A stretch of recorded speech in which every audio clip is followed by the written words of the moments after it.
Comunicação e negociação. Rapport. Olá, alunos.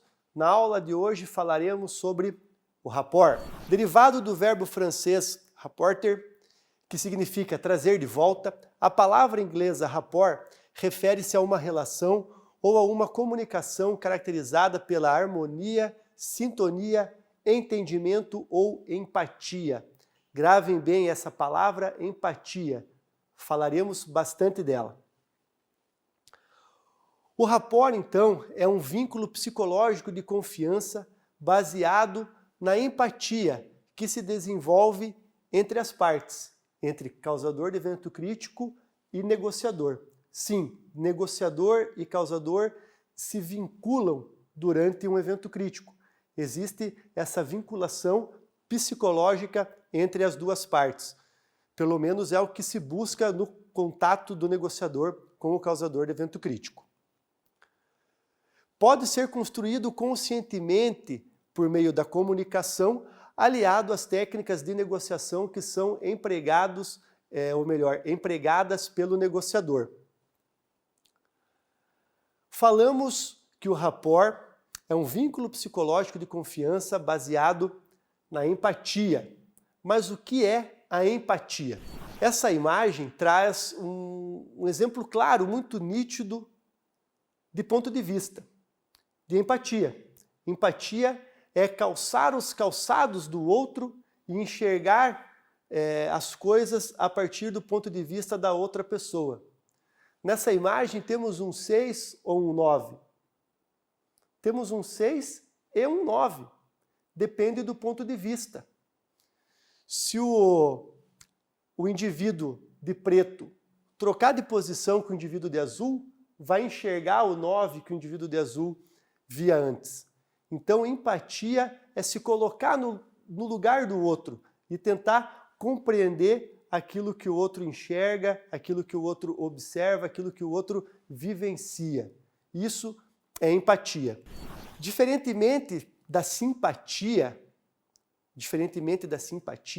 a empatia é se colocar no lugar do outro, como dissemos, compreender aquilo que o outro está vivendo, aquilo que o outro está passando, porém sem tomar partido, sem concordar ou não com o ponto de vista ou com as ações da outra pessoa. Isso é ser empático, diferentemente de ser simpático a outra pessoa ou a uma causa, quando a partir daí nos posicionamos a favor daquela causa.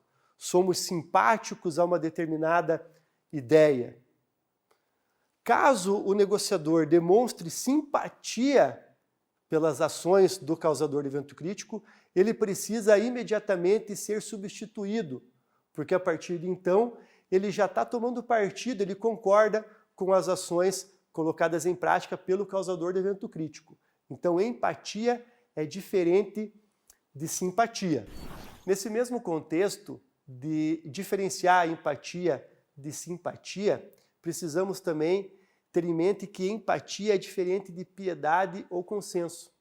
Não é porque uma pessoa se coloca no lugar da outra, que tenta enxergar o mundo com os olhos da outra pessoa, que ela vai se solidarizar, ou que ela vai ter piedade, ou que ela vai consentir com aquilo que a outra pessoa está passando, ou por aquilo que a outra pessoa está passando. A palavra-chave aqui é compreensão. Então, a palavra-chave que caracteriza a empatia é compreensão. Um exemplo. Imaginem que um homem armado pratica um roubo a um mercado.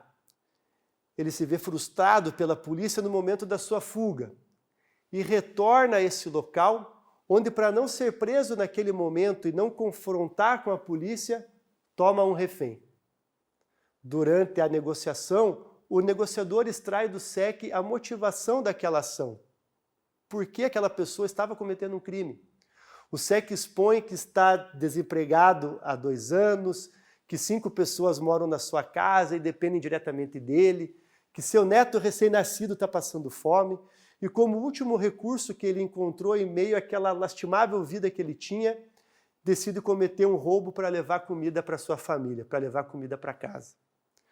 Sendo empático, o negociador visualizará toda essa situação do ponto de vista do SEC, compreenderá, voltamos aqui à palavra-chave compreensão, compreenderá todos os motivos que levaram o SEC a se envolver naquele imbróglio. Porém, não se posicionará a favor do SEC quanto à sua atitude, até porque a conduta escolhida pelo causador é criminosa.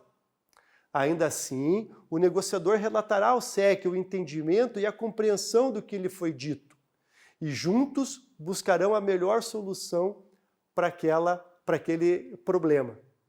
Então, é um exemplo que caracteriza de forma extrema uma situação vivida por um homem. Por outro lado, o negociador não pode se posicionar a favor dele, não pode ser simpático a essa ideia. Vai compreender tudo aquilo que ocorre, mas não se posicionará a favor do SEC. Dando sequência, surgem as declarações empáticas. Então falamos do rapport, que é um vínculo psicológico baseado na empatia, conceituamos a empatia, dissemos que o negociador precisa ser empático ao que o SEC diz, porém como demonstrar ao causador a empatia? Surge então as declarações empáticas, que são formas de devolutiva, ou seja, forma de feedback, que já vimos também, que fazem com que o SEC compreenda que ele está sendo entendido. Alguns exemplos. Então você está cansado de... O negociador expõe que percebeu o cansaço aparente no SEC. Agora que você se tranquilizou, percebo que você está triste, entendi o que me disse e imagino a dificuldade que você está tendo. Compreendo a sua situação, que é difícil. Parece que você está mais contente agora.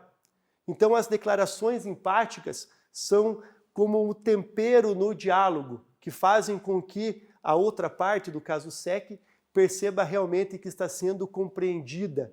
E as pessoas se sentem bem quando são observadas e se sentem compreendidas. Então, as declarações empáticas são importantíssimas no processo de negociação. Temos ainda uma divisão que se refere à empatia, divisão de empatia passiva e empatia ativa. E como os próprios nomes já dizem, já nos trazem, uma delas é o ato de ouvir, de absorver todo o conteúdo nas palavras, na comunicação da outra parte, no caso do SEC, nas suas palavras, na linguagem não verbal, na intensidade dos contatos, do tom de voz, e absorver aquilo, ou seja, compreender tudo aquilo que o SEC trouxe, mas não retornar para ele.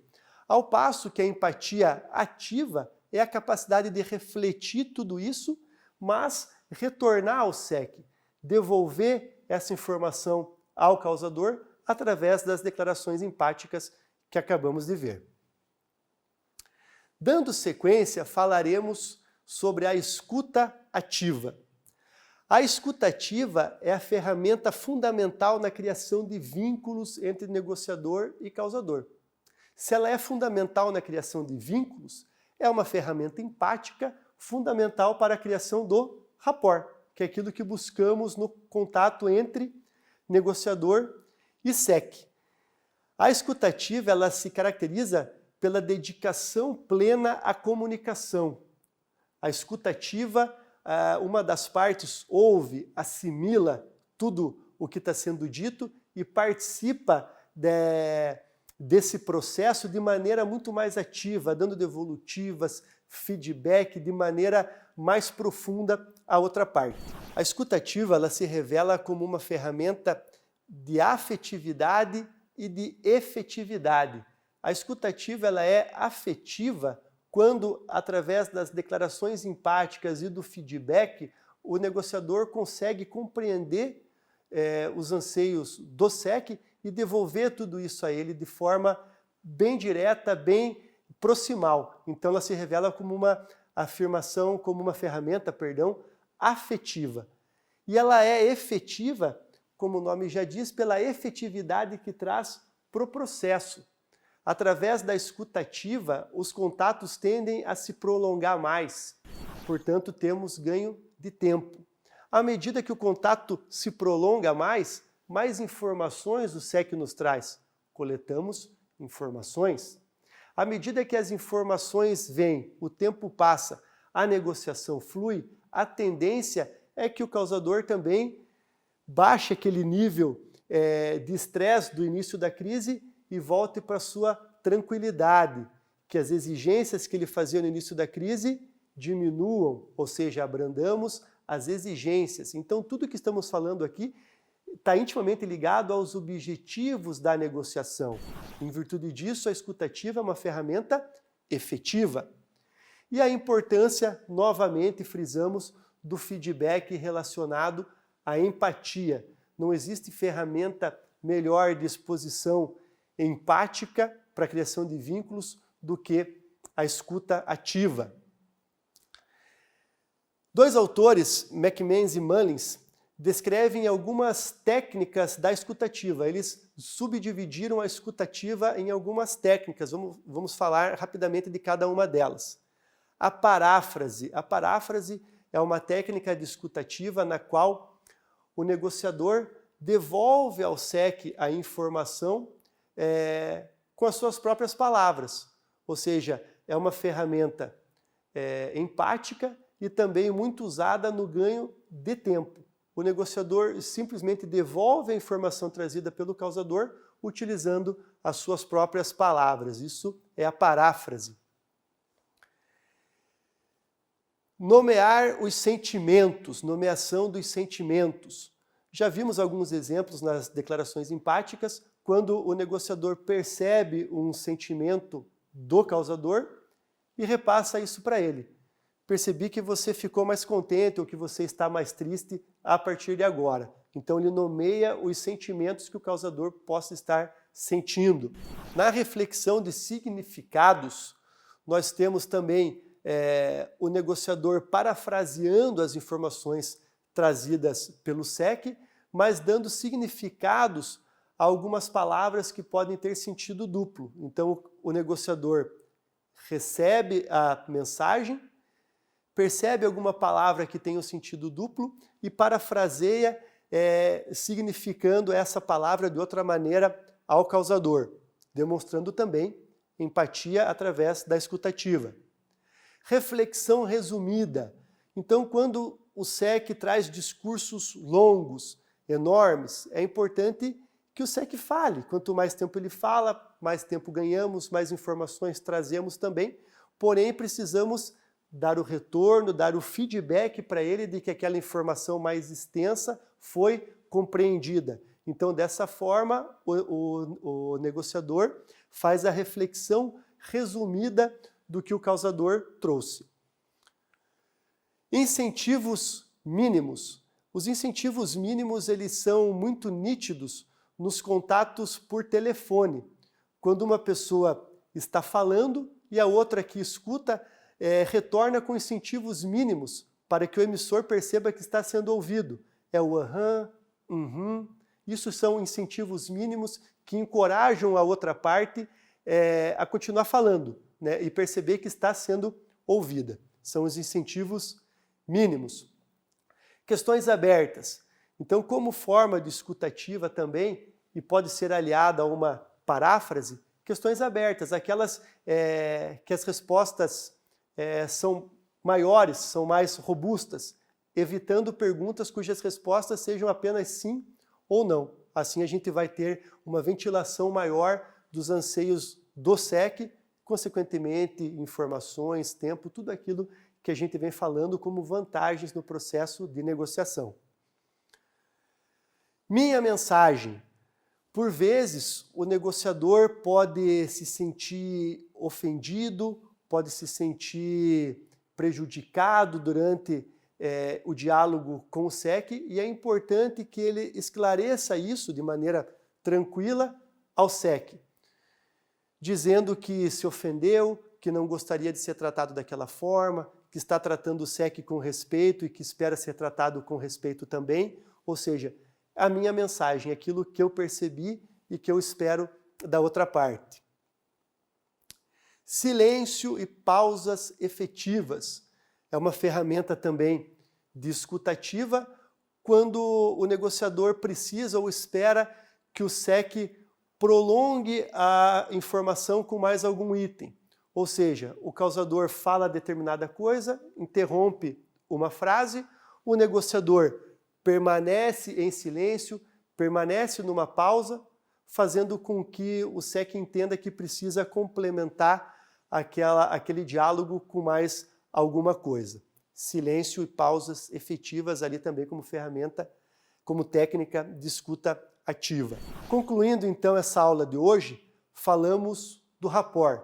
Conceituamos rapport como um vínculo psicológico ali criado de confiança, baseado na empatia entre negociador e causador do evento crítico. Falamos bastante sobre a empatia, separando a empatia da simpatia. Falamos das declarações empáticas, que são ferramentas muito úteis na comunicação, e encerramos falando da escutativa e trazendo exemplos de algumas técnicas de escutativa. Desejo ótimos estudos a todos.